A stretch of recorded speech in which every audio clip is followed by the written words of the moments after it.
on sait que quand on a un trauma sur un membre, l'autre membre est touché aussi. Donc en fait, pourquoi 90%? Parce qu'il faut au moins qu'il soit au même niveau que le contralatéral, étant donné que le contralatéral potentiellement est moins bon qu'avant. Et puis on sait aussi que après une blessure au ligament croisé, on a un risque qui est majoré de blessure du membre inférieur. J'ai encore un déficit de flexion, j'avais encore un déficit d'extension de genou et j'ai une rotule hypomobile. Pourtant, on pourrait dire d'extérieur que je vis normalement, je me blesse à peu près une fois tous les semestres, c'est déjà beaucoup trop et j'ai constamment mal au genou. Si on veut aller au bout des choses, non seulement il va falloir retrouver la force max, mais il va falloir que patient ou notre patiente elle soit capable de développer cette force très rapidement. Retrouver malgré 97% de force max récupérée, donc plutôt hyper intéressant. On retrouvait des déficits qui allaient jusqu'à 30% de RFD.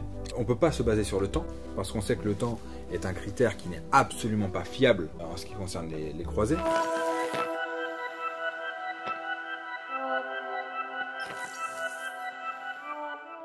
Salut les amis, aujourd'hui on va parler des fameux croisés. Les croisés, tu connais, fin de carrière bien souvent, mais rassurez-vous, on va pouvoir vous accompagner pendant toute la durée de la rééducation et vous aider à structurer la rééducation de vos patients. Aujourd'hui je suis avec deux aficionados du ligament croisé, JP à ma gauche et Maxime à ma gauche également.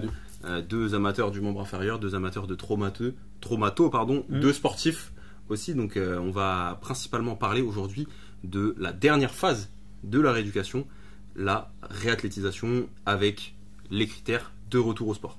Est-ce que ça vous va comme programme? Impec, hein. Parfait. Allons-y. Vous êtes chaud? Ok, magnifique. Qui s'est fait les croisés ici? Non.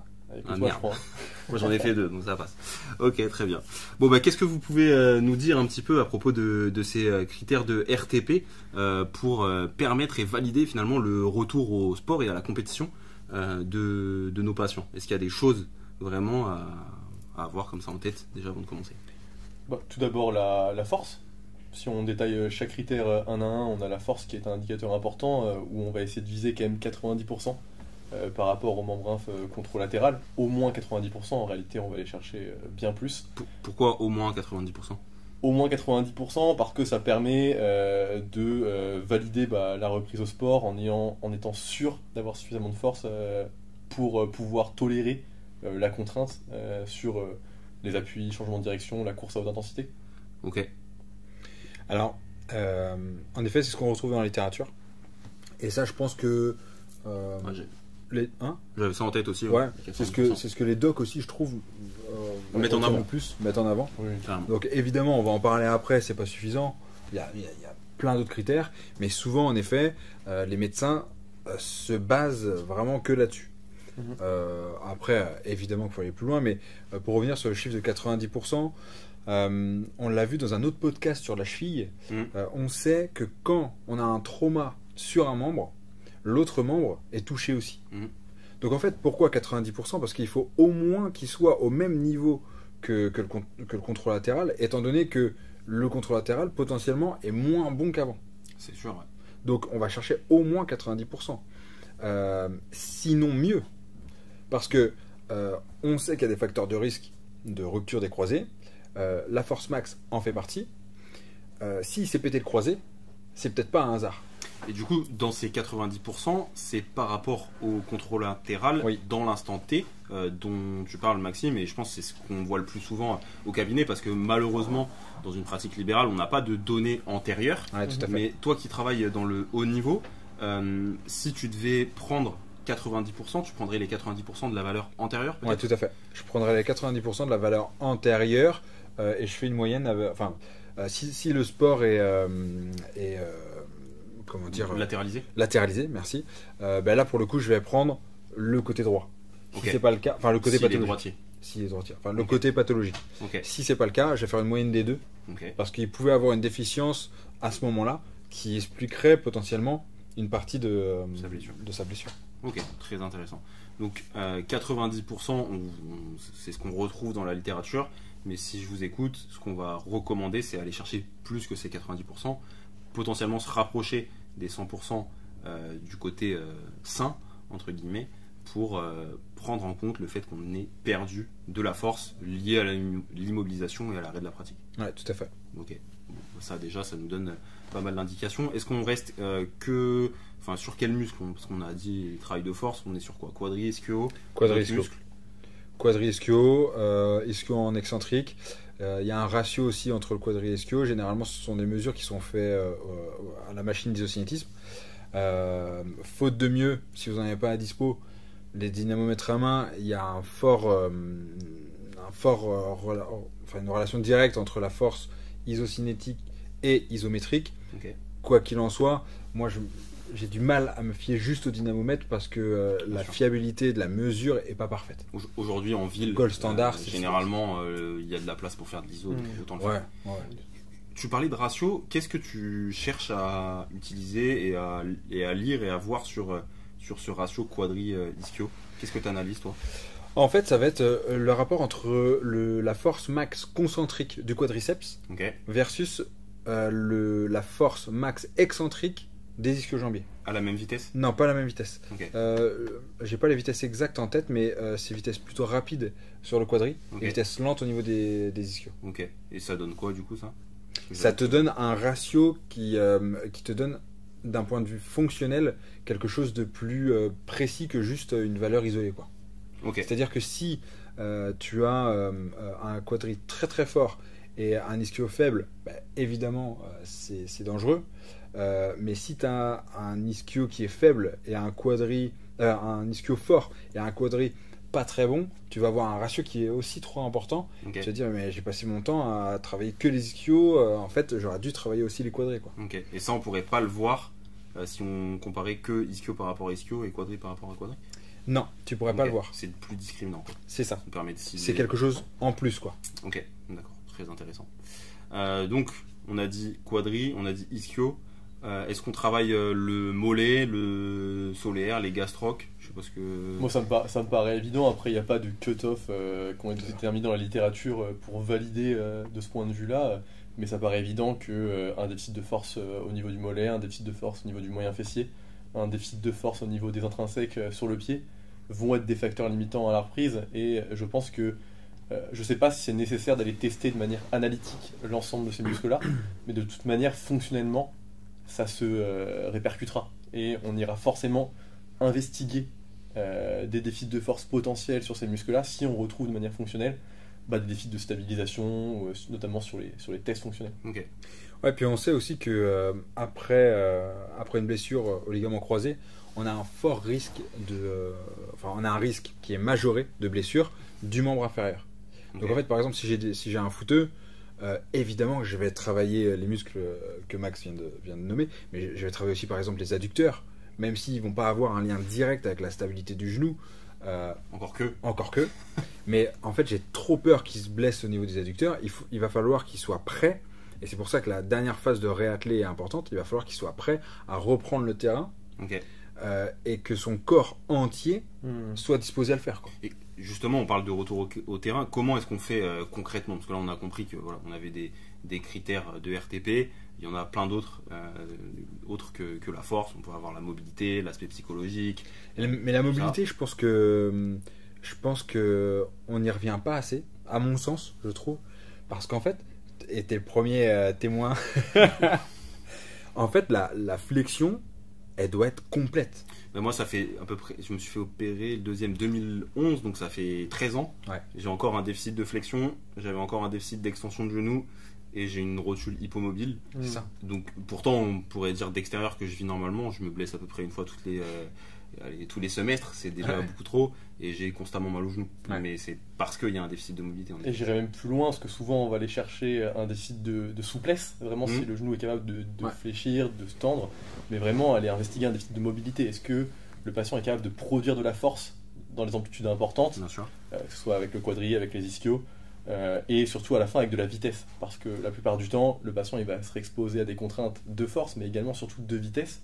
Est-ce qu'il est capable de générer de la force rapidement dans des amplitudes importantes? Ça pour moi c'est vraiment primordial à aller chercher. Et je vais aller même un peu plus loin. On parle maintenant de RFD. Ouais. Parce que Qu'est-ce que c'est la RFD pour ceux qui... Alors le RFD, c'est le temps que tu mets pour développer ta force max. Ok. En gros, Ok. ça va être la pente de la courbe de la force. Et donc du coup, en fait, c'est vachement plus pas discriminant, mais c'est vachement plus important quelque part si on devait choisir entre la force max et le RFD, parce que sur un sport, quel qu'il soit, en fait, on développe très rarement ça une RM. Ouais. Très rarement, on a besoin de la force max. Par le rugbyman en mêlée, je pense que ça n'arrive pas. Ouais. Ou l'haltérophile, ou Ouais. voilà, mais dans les sports co, c'est vraiment très très rare. Par contre, à chaque changement de direction, en fait, Ok. qu'est-ce qui fait aujourd'hui que les gens sont compétitifs? C'est qu'ils sont capables d'enchaîner vite, de réagir vite, ils n'ont pas le temps, c'est un gain de temps, c'est de la vitesse. Ok. Donc en fait, ils doivent être capables de contracter très rapidement leurs muscles. Et pour ça, le RFD est un marqueur intéressant. Ok. Et on retrouve dans la littérature que la force max est très souvent retrouvée chez les gens qui reprennent le terrain, mais pas la RFD. Ok. Donc ça, en Ça, fait, c'est pertinent. c'est quelque chose qu'il faut garder en tête. Si on veut aller au bout des choses, non seulement il va falloir retrouver la force max, mais il va falloir que notre patient ou notre patiente elle soit capable de développer cette force très rapidement. Comment on la calcule cette RFD? Alors aujourd'hui c'est un peu compliqué parce que ça demande beaucoup de matériel et même le matériel qui est à disposition n'est pas toujours assez fiable. C'est quoi? C'est des plateformes qu'il faut? C'est des plateformes de force. Je crois qu'on peut le faire sur machine d'isocinétisme, mais je demanderai à mon collègue qui intervient après si c'est le cas ou pas. Mais en tout cas, aujourd'hui, c'est un petit peu, c'est encore une niche qu'il va falloir populariser pour que non seulement les gens sachent ce que c'est, sachent comment le travailler et sachent comment l'évaluer. Ok. Tu avais comment dire, une idée à propos du RFD, je sais qu'on en avait déjà parlé. Ouais, en termes de pourcentage qu'on retrouvait, Ouais. l'étude qui avait investigué ça, on retrouvait malgré 97% de force max récupérée, donc plutôt hyper c'est intéressant, on retrouvait des déficits qui allaient jusqu'à 30% de RFD, donc des déficits qui sont hyper importants. 1 sur 3. Ok. Exactement. Et donc, après, je pense que au-delà du côté bilan de la RFD, de l'évaluer, je pense qu'en fait, il faut partir du principe tout simplement qu'on aura intérêt à la travailler. Exactement. Parce que très probablement, on aura un déficit. Et de toute manière, quand on regarde le continuum que l'on propose à nos patients après une ligamento du LCA sur la fin, on va travailler sous des contraintes de vitesse, on va travailler la puissance. Et donc, forcément, on aura tout intérêt à la bosser. C'est ça. Et d'autant que l'évaluer, il faut à minima des plateformes de force. Ça coûte très cher. C'est très complexe. Ouais. C'est complexe. C'est difficile de s'en procurer. À 16,13 € la demi-heure. C'est 43 mec maintenant. 16,43 €. Merci. Attention. Merci pour le bout de pain. Allez, tiens mon ami. En tout cas, ça coûte très cher d'avoir le matériel pour l'évaluer. Par contre, ça coûte rien pour l'entraîner. Ok. Donc, Ça s'entraîne comment du coup la RFD? ça s'entraîne justement avec les notions de C'est vitesse. Il y a plusieurs modalités. Ce qui est intéressant, donc, ce qu'on retrouve dans la littérature, c'est du travail de force au-delà de 85% de la 1RM. Ok. On va avoir du travail pliométrique qui va Ok. être très intéressant et surtout du travail isométrique avec des modalités un peu particulières où le patient devra essayer de générer un maximum de force en un minimum de temps dans des conditions isométriques pures. C'est-à-dire vraiment sans avoir de préaction. Ok.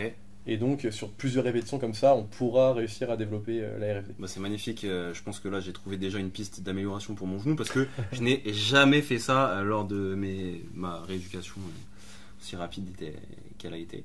Donc ok, ça c'est intéressant. Donc du coup, pourquoi est-ce qu'on va travailler la force max, la plio et l'isométrie? En fait, quand on remarque, quand on examine un petit peu le spectre, on se rend compte qu'on va balayer l'ensemble du spectre.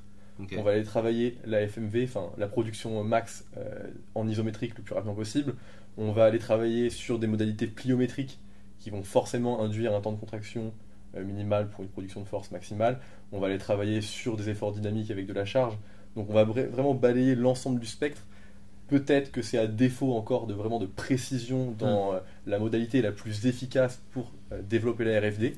Ok. Mais en faisant ça, on est quasi assuré d'avoir des Donc, résultats. En gros, dans la RFD, il y aurait 3 sous-qualités entre guillemets à les bosser. Il y a la force maximale qui peut impacter la RFD. Il y a la capacité à avoir une contraction, un étirement contraction avec la pliométrie et la capacité à avoir une force isométrique très forte, c'est ça, et rapide. A priori, ouais, selon Ok. les données de la littérature, ça semble être le cas. Ok, très intéressant. Donc, ok, on a parlé de force, on a parlé de RFD, mais ça reste encore une fois très local, enfin au cabinet du moins. Comment est-ce qu'on va faire la transition, ou comment est-ce que vous faites la transition, vous, avec vos athlètes sportifs, patients qui sont faits Entre le cabinet et le terrain? Ouais, par exemple. Déjà, il y a beaucoup de choses qu'on peut tester dans un cabinet. Là, on a parlé de force. Oui, ça demande du matériel, mais on peut l'envoyer à droite à gauche pour réussir à choper ce matériel-là. Mais il y a tous les tests de saut, les hop tests, qui sont ultra importants quand on revient d'un croisé. Non seulement quantitativement, c'est-à-dire si on prend juste les plus connus, on a le single hop, c'est-à-dire sur une jambe, jusqu'où peut sauter mon patient. Il y a le triple hop test, c'est-à-dire la même chose mais 3 fois. Il y a le side, savoir sauter sur les côtés. Il y a le crossover, c'est-à-dire c'est un triple mais avec une notion de latéralité. Donc ça, on peut calculer et mesurer quelle est la distance de ces sauts-là. Mais il y a aussi la notion qu'on oublie souvent, qui est la notion qualitative du mouvement. Ouais. C'est-à-dire, quand je saute et que j'atterris, comment mon genou se comporte. Est-ce que j'ai un valgus dynamique? Ce valgus, est-ce qu'il est contrôlé? Est-ce qu'il ne l'est pas? Est-ce qu'il est subi? Est-ce que mon contrôle dynamique est suffisant? Est-ce que je peux contrôler de manière excentrique la chute? Est-ce que je peux stabiliser mon genou et stabiliser mon saut à l'atterrissage? Tout ça, c'est ultra important. Et si ces choses-là ne sont pas acquises, Oui. ben c'est hyper difficile d'aller sur le terrain en Ça paraît sécurité. logique. Voilà, Ça paraît logique. parce que c'est dans un milieu sécuritaire. Si on parle tout à l'heure du continuum contrôle KO, là on n'a aucune incertitude. Le sol est plat, on sait ce qu'on doit faire, on n'a pas d'adversaire, on n'a pas un ballon ou quoi à gérer en plus. Donc ça, c'est des nécessaires, enfin c'est essentiel d'avoir ça avant d'aller sur le terrain, quoi. Ok. Et ensuite, pour aller sur le terrain, là, il y a encore cette notion de charge optimale, d'optimal loading. C'est-à-dire, si on met un mec, tu sais, même pour la course à pied, il y a plein de gens qui disent « Ah, vas-y, tu peux courir. » Et tu passes de rien pendant 3 mois à 20 minutes de course. Bah, le sportif qui s'est blessé au niveau des croisés, il n'a pas fait de sport pendant 6 mois. C'est ça? Moi, on m'a dit, écoute, tu sautes 10 fois au-dessus du bâton. J'ai fait sauter 10 fois au-dessus du bâton. Il m'avait donné un post-it en me disant, bah, tu feras ça comme exercice quand tu retourneras au rugby. Son post-it, je l'ai pris, poubelle. J'ai été jouer avec mes potes, tu vois. Et voilà. Et ça, en fait, ça peut pas marcher comme ça. Si on veut, on peut pas se baser sur le temps, parce qu'on sait que le temps est un critère qui n'est absolument pas fiable en ce qui concerne les croisés et le reste des bateaux, orthotraumato d'ailleurs. Il faut se baser sur des critères objectifs fonctionnels, mais aussi sur l'optimal loading. C'est-à-dire, quand notre patient a récupéré une mobilité totale, une force max initiale, un bon RFD, etc., il a récupéré les sauts, là je peux le remettre dans son sport de manière adaptée. C'est-à-dire qu'on a notre continuum contrôle KO, il va reprendre le sport seul, avec son ballon, tu vas toucher le ballon, tu vas faire des... Oui, seul, pas en groupe, quoi, c'est ça que tu veux dire. Okay, mais quand même accompagné par le thérapeute. Oui. Bien sûr. Okay. Mais je veux dire sans adversaire, sans partenaire. Et ensuite, il va reprendre juste avec les partenaires, sans opposition. Et puis ensuite, on va ajouter de l'incertitude au fur et à mesure. On va rajouter des adversaires, mais ils n'ont pas le droit ni de le toucher, ni de l'attaquer, ni de... Voilà. Et ensuite, parallèlement à ça, on va récupérer toutes les skills importants pour ce sport en question. Et une fois qu'il a géré toutes ces incertitudes, eh bien, on pourra en rajouter d'autres jusqu'au KO ultime qui est jouer sous fatigue, avec des adversaires, avec ballon évidemment, avec ses partenaires, dans un contexte de stress et de multitâche. Bon, bah, ça, c'est vraiment, ça nous a déjà bien aidé, je pense, à comprendre le continuum du retour au sport avec la force, les tests de saut, le RFD qui sont vraiment des choses qui sont primordiales à aller évaluer chez nos patients quand on peut. Et après, ce continuum en fait sur le retour au terrain qui va vraiment être très progressif et où on va aussi pouvoir accompagner notre sportif dans cette phase-là pour ne pas le laisser livré à lui-même et avec son envie de reprendre la pratique sportive rapidement. Bon, je pense qu'on a fait un tour assez global de la question des retours, des tests et des critères de retour au sport. On en a oublié certains volontairement, notamment l'aspect psychologique, qui fera, je pense, le sujet d'un podcast complet, parce qu'il y a énormément de choses à dire. Mais en tout cas, merci à vous d'avoir été présents pour ce podcast. Les amis, si jamais vous voulez en savoir plus sur la prise en charge du ligament croisé, on vous a concocté une formation complète sur 3 jours en présentiel avec mes 2 acolytes du jour, JP et Maxime. Donc venez nous voir pour cette formation. On a une première journée qui est plutôt axée sur l'origine de la blessure, les facteurs de risque, vraiment comprendre le rôle du ligament, etc. Tout comprendre sur le ligament croisé. Une deuxième journée qui va s'articuler sur la phase opératoire, savoir si on opère ou pas, parce que oui, on ne peut ne pas opérer. Qu'est-ce qu'on fait juste après l'opération?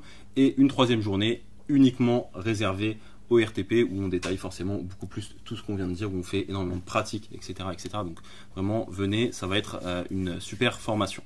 Et c'est une super formation. Sinon, si vous êtes sur YouTube, pensez à vous abonner et à mettre un like sur la vidéo. Mettez un petit commentaire, dites-nous ce que vous faites vous avec vos patients et votre exercice favori pour le retour à la performance ou le retour au jeu. Et enfin, si vous êtes sur les plateformes de podcast, Deezer, Spotify, Apple Podcast ou les autres, n'hésitez pas à nous mettre et mettez-nous même 5 étoiles et un petit commentaire, ça fait toujours plaisir. Allez, salut, à la prochaine.